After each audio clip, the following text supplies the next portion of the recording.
This is Real Estate Rookie episode 168.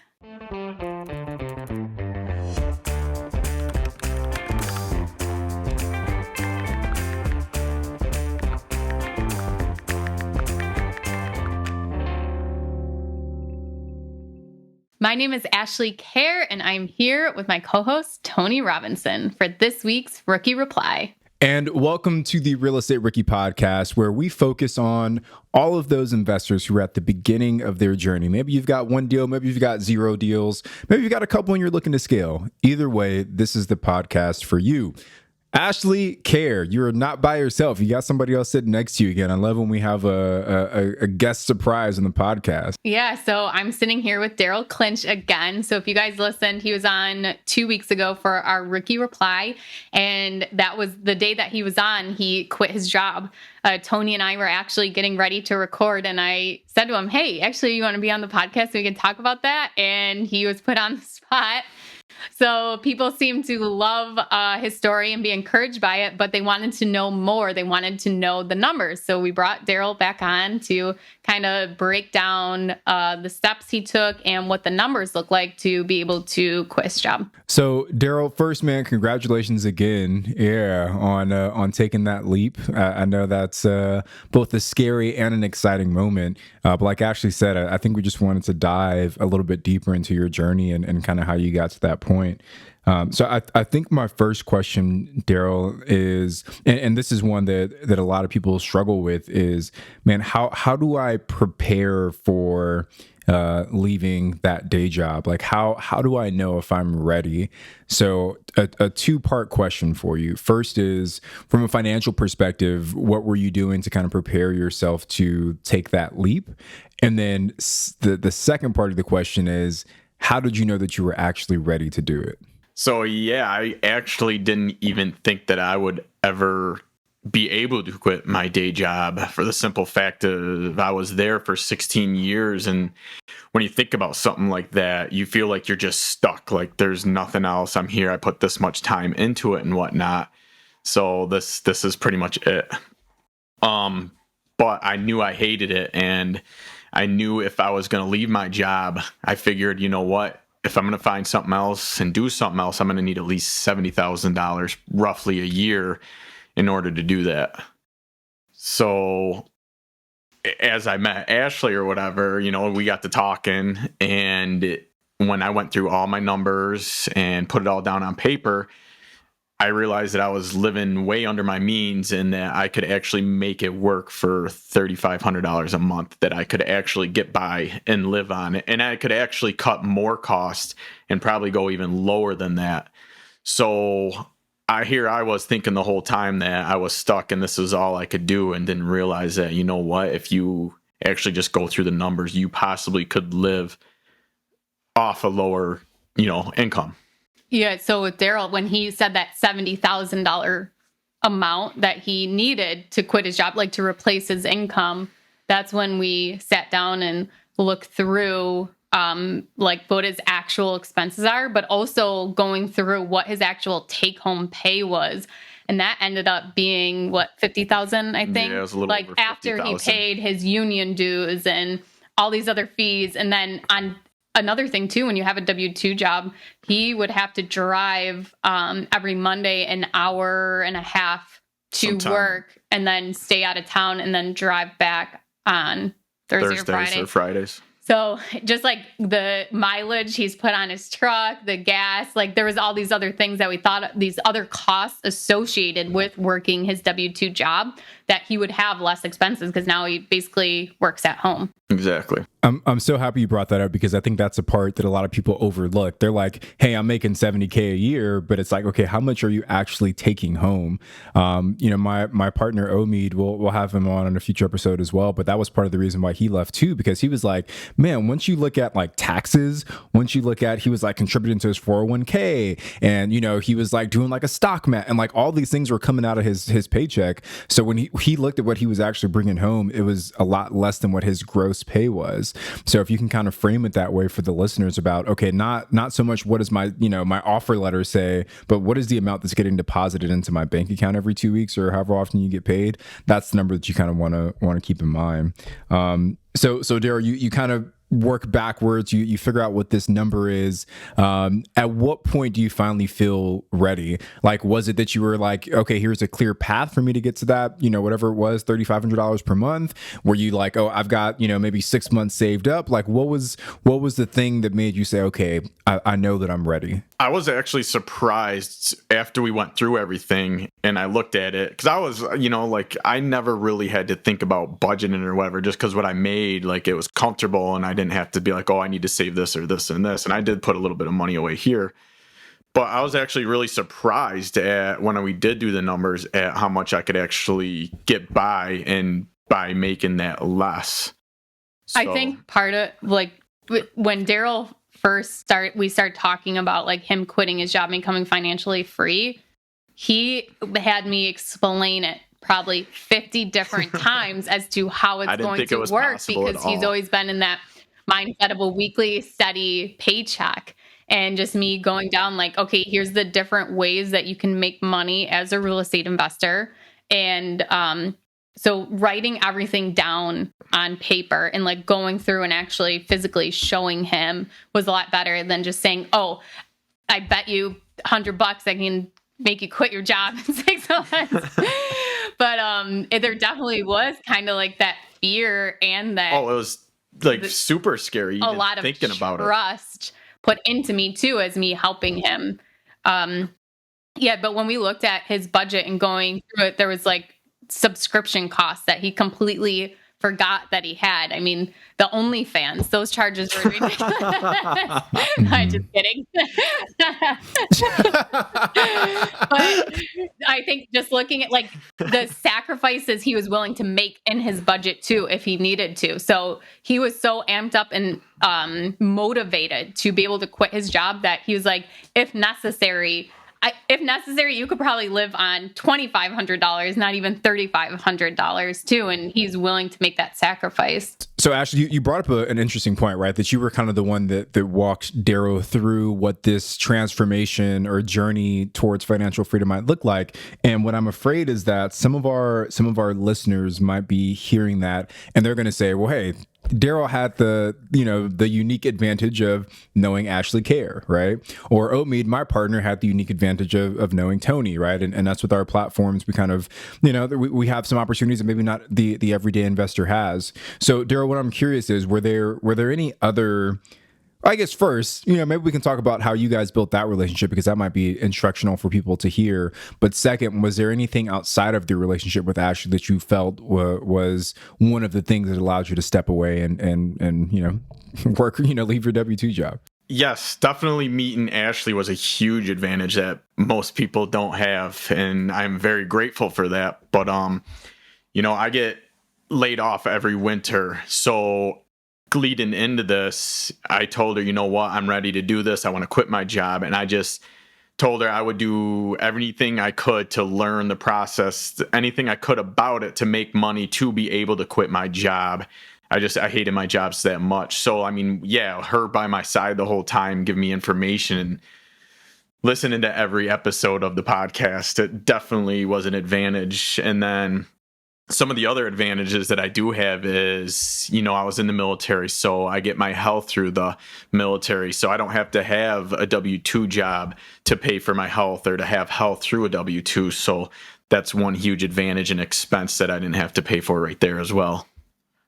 And you live below your means too, like already, not like he doesn't have any credit card debt or any major debt. You have a mortgage, you have a boat payment. And then you tell about your truck. So I lease my truck, which is a low payment right now, but I'm turning that in, and then I'm just going to buy a vehicle out. That way I have no payment out whatsoever for a vehicle. And I don't have to drive a super nice, fancy vehicle, so I mean, if it gets me around and it's cutting payments and making me live easier, then let's do it. Yeah. I think going back to your first question, Tony, about him like having me and it as an advantage. Daryl and I have talked about this before, where there's other people in my life that have had this same opportunity and they didn't jump on it like he did. So I think so many people have different advantages and opportunities available to them, but it's the people who actually take action on them. And how he even said that he would do anything this winter to help me to learn. And he did. I mean, when I tore my ACL, this is my life auxiliary right here. Like, he would come and set up my podcast studio for me and everything. But he even does all my mail now. And we'll talk about that too when we get more into the numbers of how he's making income now. But I mean, he went from doing a very skilled construction job to now he's opening mail once a week.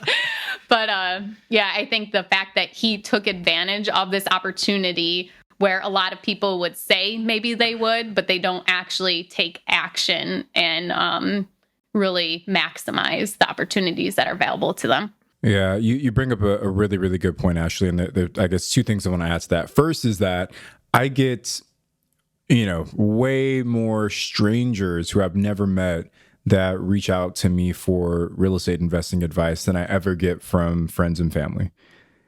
And, not to say that I can solve all of their, if they did have a question, I'd be able to answer every single question. But, I definitely do have a skill set that I think I can show and teach to other people. And I just, like you said, it's just because someone's close to us doesn't necessarily mean that they're the most well equipped to take the knowledge and information that we have and apply it to their own lives. And then the second piece is that there, maybe you don't know Ashley Kehr, maybe you don't know Tony Robinson, but is there someone else in your life who is walking the path that you want to walk? And it's like, how can you provide value to that person and create an opportunity for yourself, right? Like, can you go sweep up the job site? Can you be the person running to Home Depot to pick up supplies? Can you be the person knocking on doors trying to help get off market deals? Like, there are so many challenges every real estate entrepreneur faces. And if someone who's hungry, who's willing to work, comes to them to say, hey, I'm willing to help you solve this challenge. If you really mean it and you can show it and prove it, 9 times out of 10, that person's going to say yes. Right? Like, if someone came to me and said, Tony, I will knock 100 doors a day all summer in Joshua Tree to help you find a deal. And all I want is for you to spend, half an hour with me once a week so I can ask you some questions. I'd say, sure.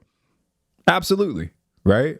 But that work has to be there. So anyway, my point is that even if you don't feel that you know someone right now, is there someone that you can start providing value to help build that relationship? Yeah. And kind of, I'll explain too how we actually structured our partnership too. So, once Daryl decided tell him what you did here, how you used to spend your winters.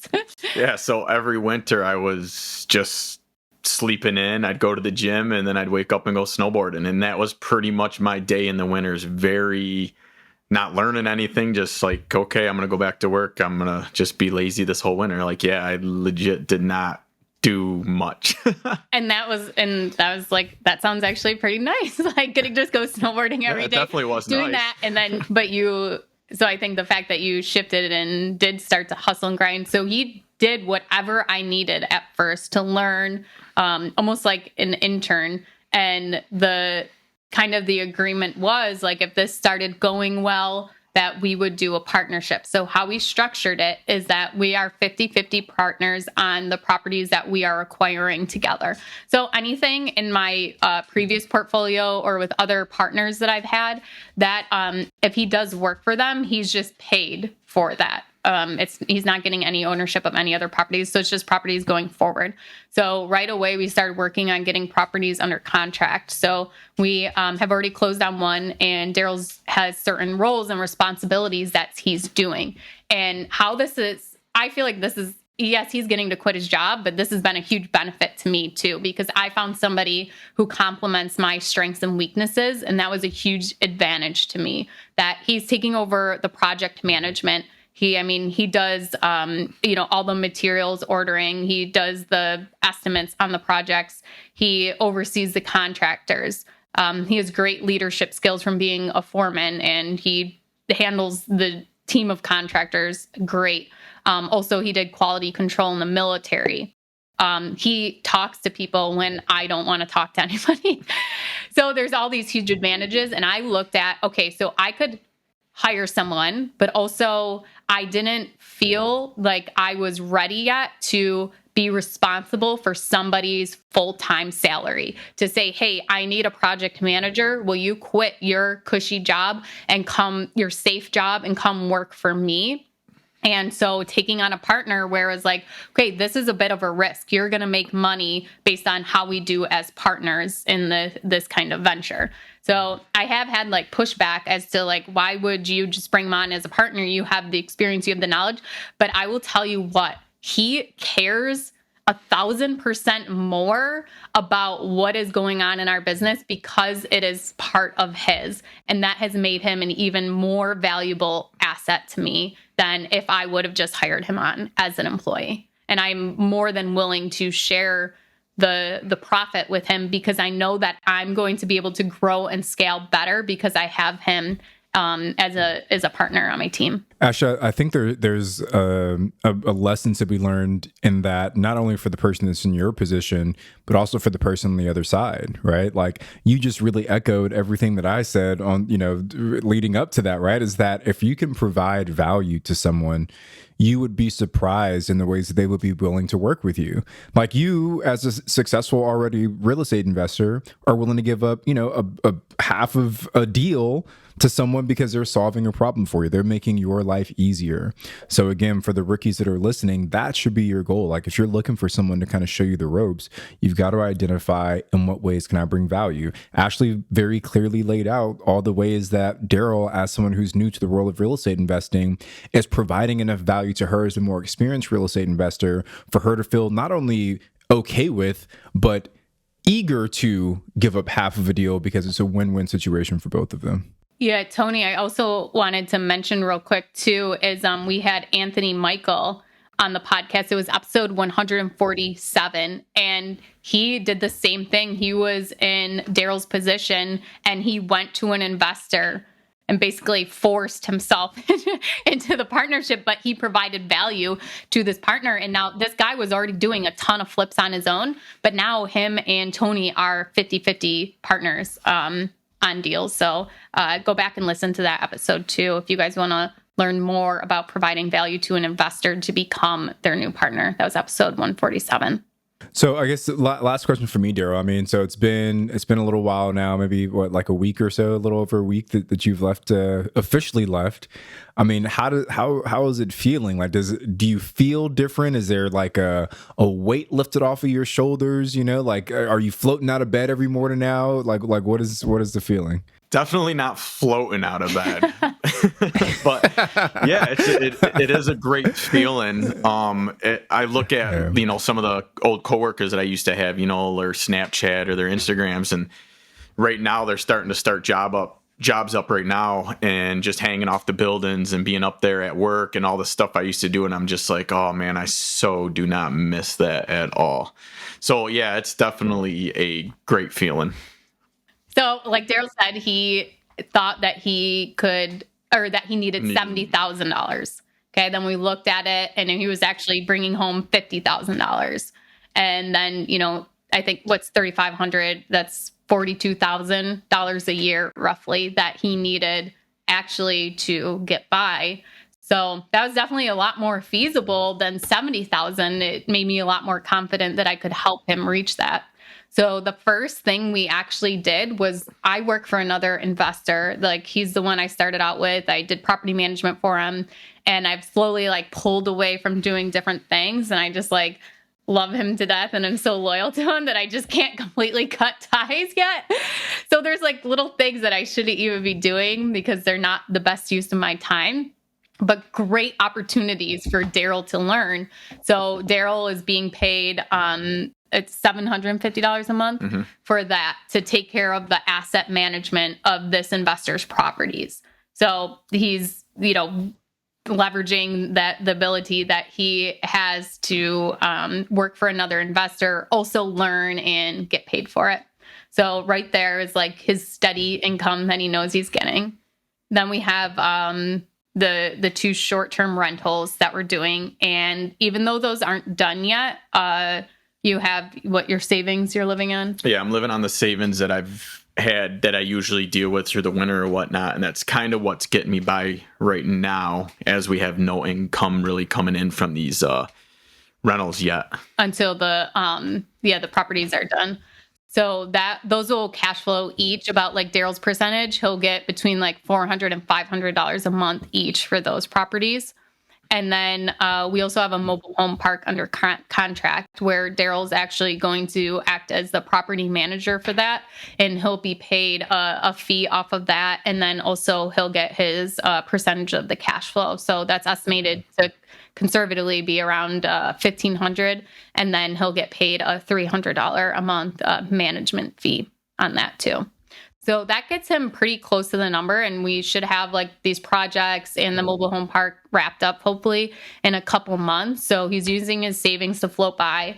I have another like benefit that he has is that I have a lot of other opportunities that he could do work for me to fill that income gap. And then you have in construction experience. Worst case scenario, we hire him as our contractor to work on our project. So we didn't talk about that. And that's like another thing too. If you are in Daryl's position and you're partnering with somebody and they'll say, well, I have all these things you can do, make sure you get it in writing. So like we have a dollar amount that we've agreed upon that if he does do work on the properties, like he's paid that hourly rate. So having some of those kind of the roles and responsibilities split up so that it's defined as to who's doing what and that you can get paid for more if you're doing them. So it never kind of gets that unfair balance, I guess. Our contractors are actually getting paid more than I am right now. I was just going to say, I think what I hope is inspirational for the listeners is that, you know, in a very short period of time, you're able to create a pretty clear path, Daryl, to getting towards your number, right? You had a little bit of cushion from your job to hold you over, but you know, you work really hard, you work really fast, and you're able to kind of see the light at the end of the tunnel.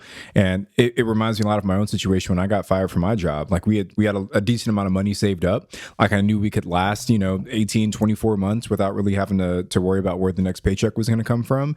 And just having that little bit of runway was enough for us to really, you know, go pedal to the metal and really build a portfolio. And that's the same exact thing you guys are doing now. So like for those of you that are thinking about leaving, maybe it's not even always, you know, depending on the severity of things, but if you've got a big enough runway, if you've got enough cash saved up and you've got a kind of a clear path on how you're going to replace that income, maybe it's not even waiting until your investments are completely replacing your income, but you've got a clear path to get there. That's another strategy folks can use.